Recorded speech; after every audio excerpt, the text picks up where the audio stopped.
पिछला भाग में रउआ सुनले रहनी की सुबोध आ मेंटल के मुलाकात दीसपुर पहुंचला के बाद पपोरी से होला। पपोरी और लोग के यक्षिणी के बारे में बता रहल बा जब कोठी के पीछे के ओर से अजीब अजीब डरावना आवाज आवेला। पपोरी हाथ में डबल बैरल बंदूक लेके जल्दी से ओकरा ओर चल जाले। अब आगे का सोचत बाड़ू, चली हमनी के आपन लोग के साथे भी चलल जा, सुबोध मेंटल के देखत कहले। हाँ जा, मंटेल कहले। आवाज के दिशा में बढ़त दोनों जाना कमरा के पीछे के ओर पहुंच गईले, लेकिन दरवाजा भीतर से बंद रहे। भीतर से बहुत चिल्लाहट होत रहे। का एह रहे, लाज मत लागे, घर में मेहमान आ गइल बाड़े आ अभी सब करे के बा। केहू के कूक के आवाज आइल जैसे केहू छोट लड़का निहन लाड़ प्यार करत होखे। फेरो पपोरी के आवाज की सुन, कब सुनंदा के लड़का जिद करत रहे कि ओकरा लॉलीपॉप चाही, काहे ना देहनी की खाए खातिर। लागत बा कि आजकल तोहार मन भी कम स्थिर बा, आ मीट ओ लोग के नुकसान कर सकेला, सुनंदा कहली। बाहर से ओकर बात सुनत साकेत आ मंटले तनी बंद दरवाजा के पीछे आ जाइले डॉट बनले बानी। सुबोध कहलस ह भाई आ गोल मिठाई भी ओकरा के नया देहल जा रहल बा। साकेत कहलस, अच्छा सुन, जवन भी होखे पहिले यहाँ से चुपचाप ओही कमरा में जाके केहू के बिल्कुल भी एहसास ना होखे दी कि हमनी के ए रास्ता से आइल बानी जा, आ हमनी के ओ लोग के बात सुननी जा। एकरा बाद दूसरा काम बा कि यहाँ रहे, अगर हमनी के सफल हो गईनी जा दिस, अगर हमनी के काम हो गईल त आज रात के एक कमरा में चल जाई, सुबोध कहले। हाँ भाई, तू मामला में एक्सपर्ट हव, मामला में जान के कि पपोरी के पति कहा बा। लागत बा कि ओकर बियाह हो गईल बा, बाकिर मंटेल कहले। लेकिन का? सुबोध पूछ ले। मांग में वर्मिलियन नइखे लौकत, मेंटल ओकरा से कहलस। आबे ई एगो नया परंपरा ह, सिंदूर विंदूर के अब जरूरत नइखे। लेकिन तनाव मत ले, हम यहाँ बानी ना, मेंटल कहले। उके हा? सुबोध पूछ ले। उनकर पति, मेंटल कहलस। तू अब हमरा हाथ से झोपड़ी में पिटाई होखब, सुबोध कहले। मेंटल धीरे धीरे हंस के हंसे लागल आ कहलस, अरे भाई तू एकर राजा हव, हम त बस ई जांच करत रहनी कि तोहरा रानी के पति के जिक्र सुन के तोहरा चेहरा पर काहे चुप्पी फैल गईल रहे। एकरा बाद दोनों जाना वापस गेस्ट रूम में आ गईले। करीब 20 मिनट हो गईल बा जब वो लोग बैठले। फिर कुछ देर बाद पपोरी वहां आके बैठ गईले। वो खुदे बोले लगले, अरे एगो दिक्कत रहे, एकरा चलते मूड तनी उतर गई। हाँ, हम का कहत रहनी? और रात काका, सुबोध आ मेंटल हफ्ताफत कहलन। अरे केहू नया? राउर मिजाज बंद बा, काहे इतना बोझ मन पर लेत बाड़ू, काला बताई जब रौरा बढ़िया लागेला। इस सुनते पपोरी सुबोध के एक्टक देखत कहलस, काल्हू का रउआ लोग काल्हा फेर से आ जाए काल्हा हमनी के कवन विधानसभा में जाए के बा। सुबोध मुस्कुरा के कहले, बाकिर अनजान शहर में कहाँ जाई, की कर आ एहिजारू, काहे कि अब बहुत देर हो गईल बा। सुनंदा से बात कैला के बाद हम तोहार ठहरला के इंतजाम कर दे, पपोरी दुलार से कहलस। तब तक सुनंदा भी वहां आ गईली। उनका के देख के पपोरी उहे बात दोहर ले औरी दोनों जाना के खाना के इंतजाम भी करे के कहली। तबे सुनंदा चहक उठल रहे में कवनो दिक्कत नहीं खे, बस गेस्ट रूम के चाबी दे देनी, बाकिर खाना के वो कहले रहले कि कुछ हो ना खाए, आज पानीहीन व्रत बा, खैर का ऐसन बा, पपोरी कहले। एकरा बाद पपोरी ओहिजा से चल गईलन। आ कुछ देर बाद सुनंदा चाबी लेके अइली आ दोनों जाना के गेस्ट रूम में छोड़े चल गईली। गेस्ट रूम में पहुंचला के बाद दोनों बेहोश होके बिछौना पर गिर गईले। साकेत लेट के कहलस, देवर पूरा 2 दिन कुछ ना खैले आ जब वो नीमन होखे वाला रहले त बीच में कूद गईली कि आजू ओकर व्रत हा। हम सोचत बानी कि जवन बाचल बा ओकरा के तोड़ दी।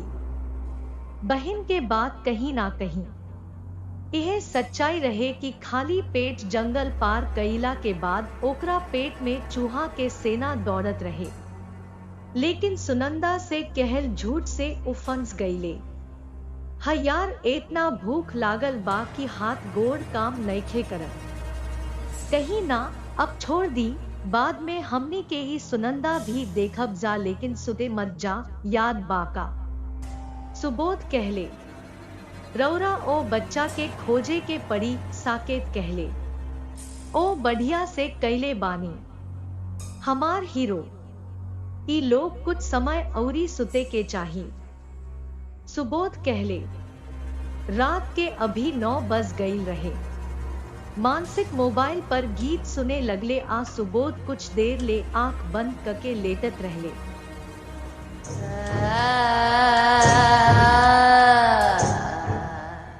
धीरे धीरे समय बीतत गईल आ कोठी में भी चाल चुप हो गई।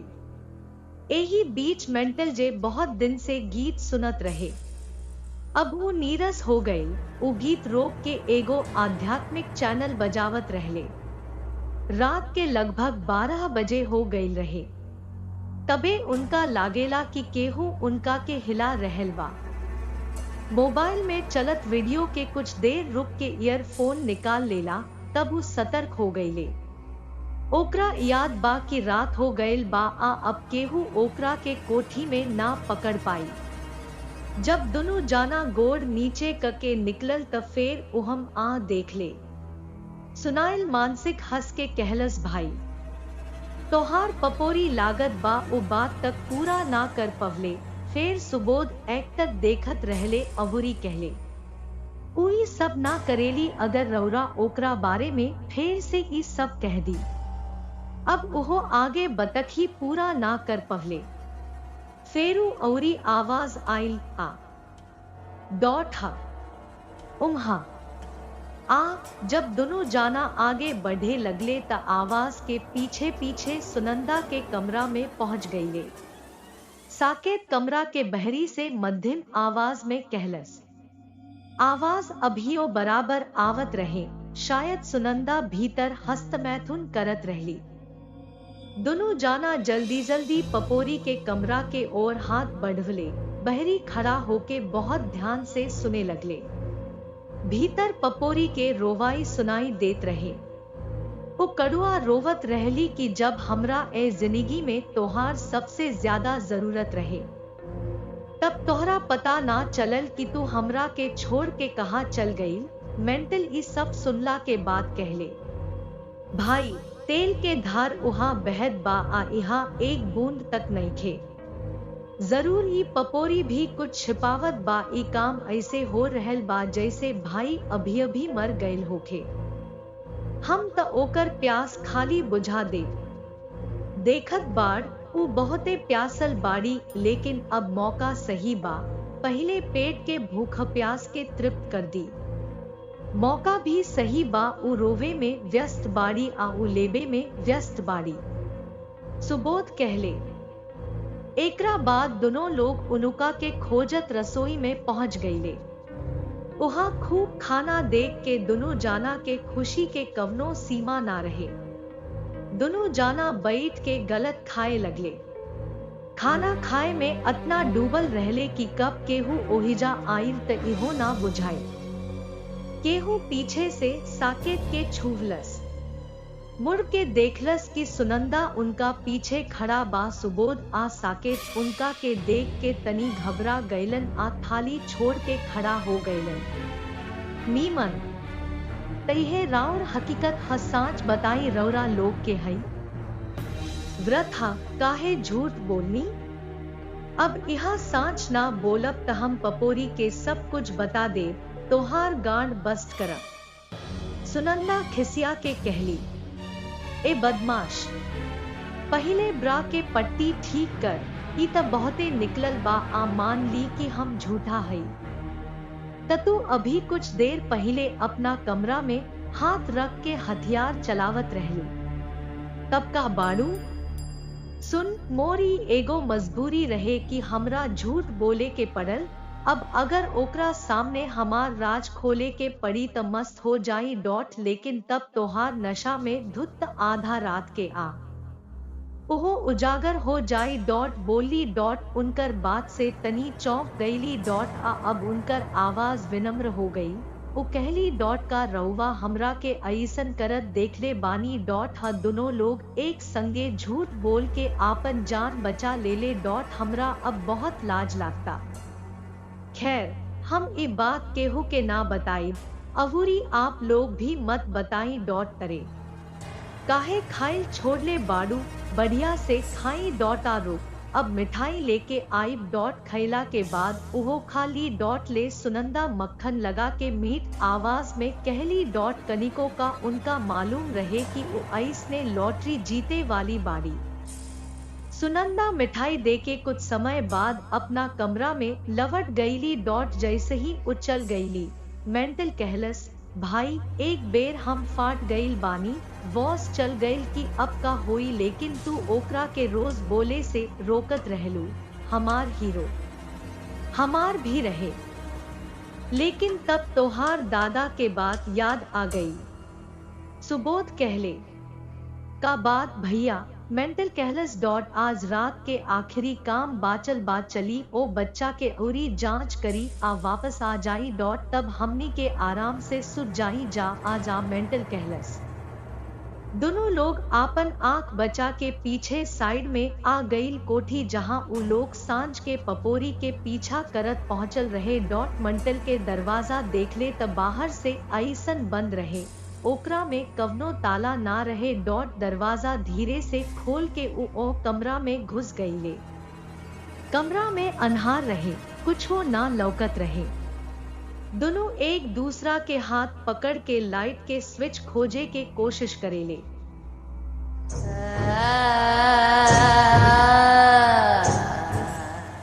तब केहू बत्ती जरा देला।